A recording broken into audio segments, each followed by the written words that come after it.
Bé, igual que la ONU va tindre molt clar que els objectius de desenvolupament sostenible tenien que implicar tres branques fonamentals, que és l'econòmica, la social i la mediambiental, també en les falles ens hem posat d'acord les administracions valencianes, Ajuntament de València, Diputació de València i Generalitat Valenciana, Conselleria de Medi Ambient, per tal d'impulsar una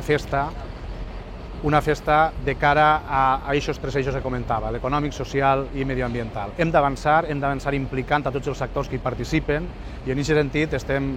orgullosos del treball iniciat i que d'ací poc de temps tindrà els seus fruits. El que és important és destacar i tindre clar que igual que la sensibilitat social a nivell general està evolucionant molt en quant a comportaments i a la necessitat de ser respectuós amb les qüestions mediambientals, és evident que una cosa tan important i una cosa, diguem, tan nostrada com poden ser unes festes com les falles també han d'estar en això. I per tant, el que és important és fer un estudi per tal de saber exactament quines són les repercussions, quines coses es poden fer i no només en el dia de les falles, els dies de les festes, sinó que tot el cicle faller pugui ser el màxim de respectuós amb les qüestions mediambientals.